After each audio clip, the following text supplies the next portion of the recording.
Now, when you look at the concept of mercy in Scripture, usually when we talk about mercy, how do you understand mercy?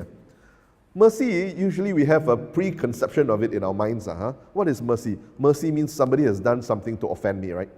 Somebody did something wrong to me. I feel that I've been wronged, and now I offer him mercy. That's our idea of mercy, right? So, but when you look at Scripture, mercy has many different senses. This is just one sense of mercy. All right? So, mercy is described in Scripture using different words, different terms, In Hebrew, one special word that you hear very often is chesed. And all these terms have different senses.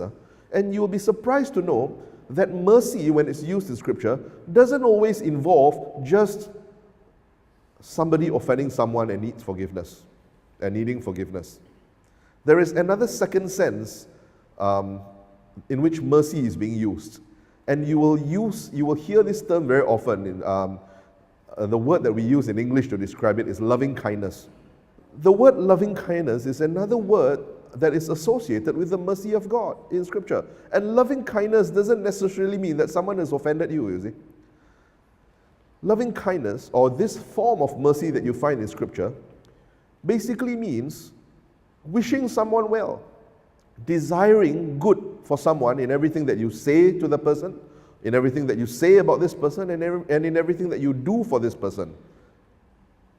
When you do something for the well-being of someone else, that's loving kindness. Sometimes in the afternoon you bake a cake for tea, right? You decide to give half of this cake to your neighbor, share the diabetes, right? Give half of the cake to your neighbor, just to show that you have goodwill towards your neighbor, right? And this is good, it's loving kindness. Okay? So this is a second type of mercy. All right? So the first type of mercy is, yes, someone offended you and requires your forgiveness. The second type of mercy that I've just talked about is a mercy that is loving kindness. It doesn't necessarily mean somebody has offended you. That too is mercy. So this year of mercy, don't just remember those people whom you think have offended you and who need your forgiveness. There are many people like me who might not have offended you but also would like to have your mercy and your loving kindness. All right? It's not just about receiving mercy from God, but also offering mercy to one another. Now then, you have the third kind of mercy that I said a while ago, chesed. Chesed in the Old Testament, in Hebrew, is the most important kind of mercy that you actually see in Scripture. It's most important. It is the most painful and the most intense kind of mercy that you see God offering to us. And how does God offer His mercy in the Old Testament? He offers it through His covenants. And this is where the concept of chesed comes in. Now let's talk about a covenant and how a covenant is different from a contract. Okay? So in a contract, the point is this.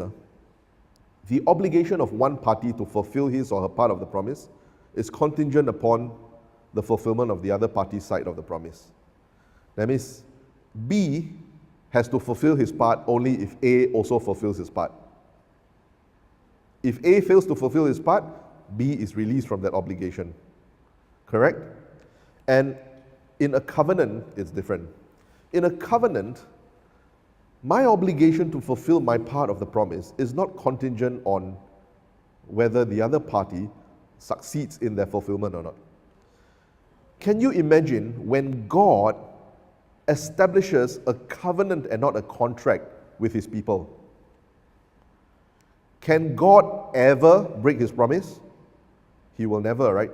Even though Israel is supposed to be the bride that God has chosen for Himself, Israel is supposed to be this wife that God has chosen for Himself, all right? And He tells His people, you have to be faithful to me, you have to live in fidelity to me, I will be your God and you will be my people.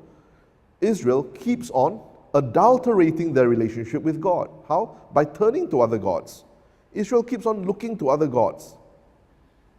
So Israel is like a bride who is living in perpetual adultery. But the problem is God has a covenant with Israel.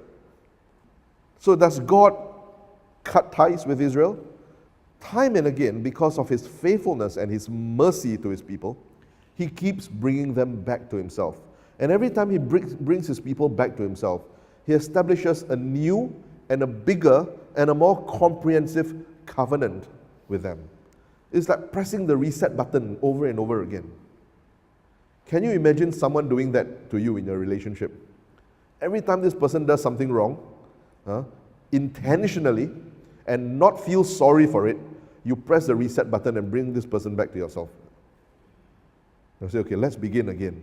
Let's begin again. Let's begin again. But God keeps on doing this for Israel. And I'm sure you can imagine how painful it is to be like that. And this is chesed, the kind of mercy that is shown by one party to another party that is unfaithful, that cannot live in fidelity.